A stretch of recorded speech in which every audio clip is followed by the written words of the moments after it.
રાજકોટ જિલ્લાનું ગોંડલ હાલ સમગ્ર ગુજરાતમાં ચર્ચામાં છે. ગણેશ ગોંડલ અને અલ્પેશ કથિરિયા વચ્ચે છેલ્લા કેટલાક સમયથી ચાલી રહેલા વાક્ય યુદ્ધના કારણે ગોંડલ રાજકારણ ગરમાયું છે. આજે અલ્પેશ કથિરિયા સહિત પાટીદાર આગેવાનો ગોંડલ પહોંચ્યા. ગોંડલમાં જયરાજસિંહના સમર્થનમાં કોલેજ ચોક ખાતે મોટી સંખ્યામાં લોકો ઉમટી પડ્યા. મોટી સંખ્યામાં લોકો ગણેશ જાડેજા અને જયરાજસિંહના સમર્થનમાં ભેગા થયા હતા. સૌથી વધુ ગોંડલ તાલુકાના ગ્રામ્ય વિસ્તારમાં પાટીદાર આગેવાનો ઉપસ્થિત રહ્યા હતા. આ ભોપુડિયા ગોંડલના લોકોનો જવાબ છે. ગોંડલની જનતા શિસ્તબદ્ધ રીતે હજારોની સંખ્યામાં માતાઓ, બહેનો, યુવાનો, વડીલોથી માંડીને બધા કાળા વાવટા સાથે વિરોધના બેનર સાથે વિરોધ પ્રદર્શન કરવા માટે રોડ ઉપર ઉપરેલા છે. અને મીડિયાના મિત્રોને પણ મારી નમ્ર વિનંતી છે કે ક્યાંય પણ અમારા કાર્યકર્તાઓ કાયદો હાથમાં નથી લેતા, શિસ્તબદ્ધ રીતે વિરોધ પ્રદર્શન ચાલી રહ્યો છે. તો મીડિયાને પણ નમ્ર વિનંતી કે આપના માધ્યમથી સમગ્ર ગુજરાતના ગોંડલનો નજારો દેખાડો. ગોંડલની અંદર મારા ખ્યાલથી હું જે રીતે 30 વર્ષથી મારા જાહેર જીવનમાં પડેલો છું, મારા જાહેર જીવનની અંદર ગોંડલમાં ક્યારે મેં અશાંતિ જોઈ નથી. હાલની જો વર્તમાન સમયની વાત કરવામાં આવે તો ગોંડલની અંદર જે શાંતિ છે, જે શાંતિનો માહોલ છે, 18 આલમનો એક અવાજ છે, એ રીતે ગોંડલમાં મને ગુંડાગીરી જેવું કંઈ દેખાતું નથી. પણ મીડિયાના માધ્યમથી જે રીતે ગોંડલ ગામને બદનામ કરવામાં આવ્યું, ગોંડલ છે, મિર્ઝાપુર છે, ગોંડલની અંદર ગુંડાગીરી છે, ગોંડલની અંદર પાટીદારોની જમીન પડાવી લેવામાં આવે છે. એક પણ પાટીદારની જમીન જો મેં કે મારા પરિવારે પડાવી લીધી હોય, મેં કે મારા પરિવારે, તો આ તમારી સામે બેસીને ઊભો થાવ ત્યારે મારું જાહેર જીવન છોડી દેવાની મારી તૈયારી છે. જેવી રીતે ખોટા આક્ષેપ કર્યા એનાથી જનતાની અંદર આક્રોશ વધ્યો છે. ખોટી જ વાત, ગોંડલને બદનામ કરવાની વાત. ગોંડલ મિર્ઝાપુર છે, ગોંડલની અંદર કોઈ દીકરી દેતું નથી. આ હદ સુધીના નિવેદન મીડિયાના માધ્યમથી આ બધા મિત્રોએ પેલા બેને જિગીસા બેને આપેલા છે કે ગોંડલની અંદર કોઈ દીકરી દેતું નથી. આ બધું ષડયંત્ર હું એમ માનું છું કોંગ્રેસ પ્રેરિત હતું. આ રેલી દરમિયાન મને જાણવા મળ્યું કે ગોંડલમાં કોઈ દિનેશભાઈ પાથર છે, એને અમારા બેનર જે લાગેલા હતા એ બેનરને તોડવાની કોશિશ કરી. અમુક બેનરો એને તોડ્યા. આનાથી જનાક્રોશ વધ્યો અને ગોંડલની સ્વયં બહારથી આવેલા હતા એને જાકારો આપવા માટે તમામ જનતા, તમામ સમાજ, ખાસ કરીને લેવા પટેલ સમાજ મોખરે રહ્યો છે કે અમારા ગામની અંદર શાંતિ છે, અમારી શાંતિ હણવા માટે કોઈ પ્રયત્ન કરે નહીં. અને આ તમને ગોંડલની જનતાનો જવાબ છે અને ગોંડલની જનતાનો આક્રોશ છે.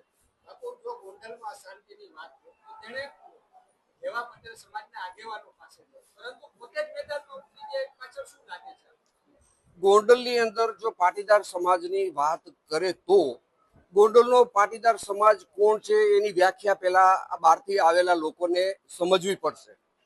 ગોંડલની અંદર જાહેર જીવનની અંદર 50 વર્ષથી લોકોની વચ્ચે રહીને જેને આગેવાની સ્થાપિત કરી છે, આવા બધા જ લોકો મારી સાથે છે અને હાલ મારી સાથે મારા જાહેર જીવનમાં પોતે ખર્ચી નાખેલું છે. આ બધા ગોંડલની મૂડી છે, ગોંડલના કહેવાતા આગેવાનો છે. દાખલા તરીકે પરસોત્તમભાઈ વઘાસિયા, જેને પૂરી જિંદગી લોકસેવામાં અને જાહેર જીવનમાં પાસ કરી છે. એવી રીતે મગનભાઈ ગોણિયા, જે મારા પિતાશ્રીની ઉંમરના છે, એ બધા ગોંડલના કરતા હરતા ગોંડલ પાટીદાર સમાજના કહેવાતા આગેવાનો છે. આ બહારથી બની બેઠેલા કોઈ આગેવાનો ગોંડલ પાટીદાર સમાજના આગેવાનો નથી. ગણેશભાઈનું નામ એક ચેનલોમાં એ રીતે હાયલું છે કે ગણેશભાઈ એટલે ગુંડાગીરી, ગણેશભાઈ એટલે ગોંડલ. ભાઈ, ગણેશભાઈ ગોંડલ નામ સ્થાપિત મેં નથી કર્યું. એ ગોંડલની જનતા એને વાલથી ગણેશ ગોંડલ કહે છે અને ગોંડલ ગણેશ છે એ પોતાનો દીકરો ગોંડલની જનતા માને છે. આમાં મારે કઈ કહેવાનું રહેતું નથી.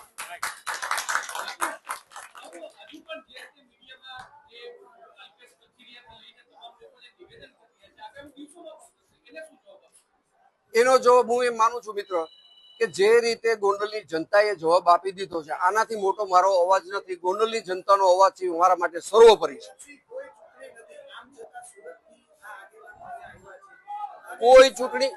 કોઈ ચૂંટણી નથી. એ પેલા એ લોકો અહીંનું પડ બાંધવા માટે આવ્યા છે. ક્યાંય પાટીદાર સમાજ મોટી સંખ્યામાં છે, પાટીદારોને ઉશ્કેરવાથી અમને ફાયદો થશે, અમારું રાજકારણ અહીંથી બનશે. પણ આ પાટીદાર આંદોલન વખતે જે નાપાસ થયેલા છે, પાસ તરીકે નાપાસ જે થયેલા છે, એ લોકો ગોંડલનું વાતાવરણ બગાડી રહ્યા છે.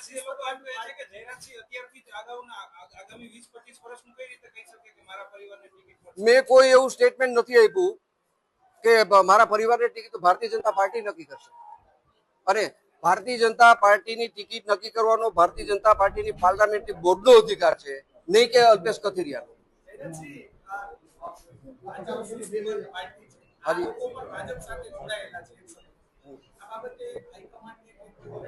હું જરૂર હાઈકમાન્ડને ફરિયાદ કરીશ કે ગોંડલની અંદર ભાજપનો કેસ પહેરેલો છે, ભાજપની અંદર જોડાયેલા છે અને ગોંડલની અંદર પાર્ટીનું વાતાવરણ બગાડે છે. હું ફરિયાદ પાર્ટીની અંદર કરવાનો છું.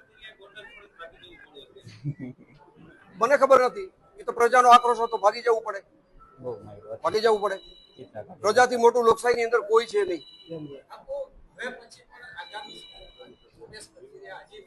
હું બધાને મારી એક વિનંતી છે કે તમે ગોંડલને જે રીતે ટાર્ગેટ બનાવ્યો છે, પછી બેન શ્રી જિગીસાબેન હોય, અલ્પેશ હોય, એની આરે જોડાયેલા એની ટીમના તમામ સભ્યો, તમે કોઈ અણવર બનવાની કોશિશ ન કરો.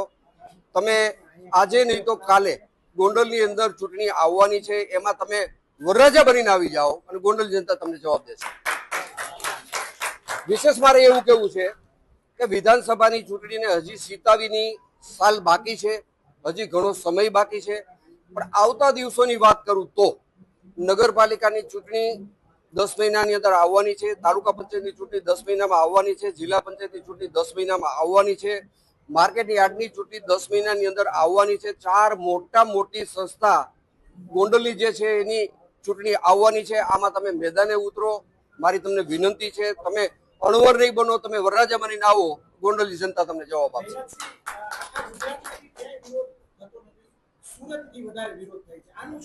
મને એ ખબર નથી પડતી. આમાં એક ભીખુદાનભાઈ ગઢવીનું મને કહેવત યાદ આવે છે કે એક મજાકની વાત છે. એક ભાઈ દવાખાને જાય છે ને આંગળી દુખે છે. એ આંગળી એના બધા શરીરે અડાડે છે, અહીંયા અડાડે છે, અહીંયા અડાડે છે, અહીંયા અડાડે છે. ડોક્ટર પાસે જાય છે, ડોક્ટરને એવું કહે છે, સાહેબ મને આખું શરીર દુખે છે. કે તમને શું અડવાથી શરીર દુખે છે? કે આ આંગળી હું આમ અડાડું છું ને મારા શરીરે, એટલે મને ત્યાં દુખે છે. તમારી આંગળી બતાવો. હકીકતે એની આંગળી પાકેલી હતી, એનું શરીર આખું પાકેલું નહોતું. આ બધા જાતિવાદી લોકો છે. જ્ઞાતિ જાતિ ભડકાવીને અહીંયા પોતાનું રાજકીય એક સ્ટેન્ડ બનાવવું છે, એના માટેના એના પ્રયત્નો નિષ્ફળ બન્યા છે. ગોંડલની જનતાએ જાકારો બિલકુલ આપ્યો છે. મેં તો સવારથી મારું ઘર છોડ્યું નથી, પણ મને જનતાનો આક્રોશ મારા ઘરે બેઠા બેઠા જોવા મળ્યો. એને ગોંડલે ઉશ્કેરવું છે, ગોંડલે બદનામ કરવું છે. એનું પરિણામ એવું આવ્યું છે કે જનતા ઉશ્કેરાઈ ગઈ. એને ઉશ્કેરવો છે મને. મારો એવો સમય નથી. જનતા મારી સાથે છે અને જનતા ઉશ્કેરાઈ ગઈ છે. જનતા એમનો જવાબ આપે. વિરોધીઓનું કામ તો વિરોધ કરવાનું જ હોય છે.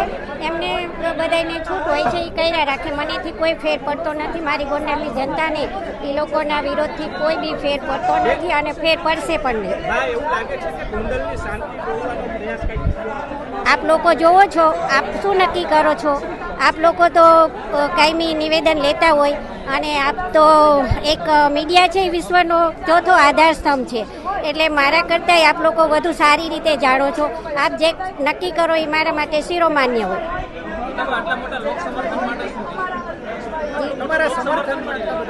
લોક સમર્થન સ્વયંભૂ આવ્યું છે.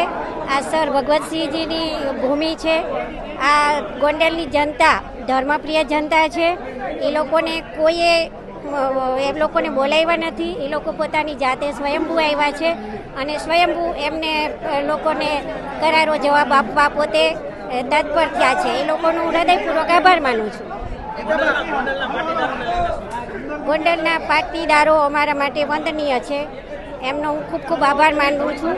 30 વર્ષથી ગોંડલના પાટીદાર નહીં પણ 18 વરણના લોકો અમારી સાથે હર હંમેશા રહ્યા છે. એટલે દરેક વરણના 18 વરણના લોકો અત્યારે એકત્રિત થયા છે. એ સૌનો હું નતમસ્તક મારા પરિવાર વતી આભાર માનું છું. ભરત ભરડવા સાથે રોહિત ભોજાણી, દિવ્યાંગ ન્યૂઝ, રાજકોટ.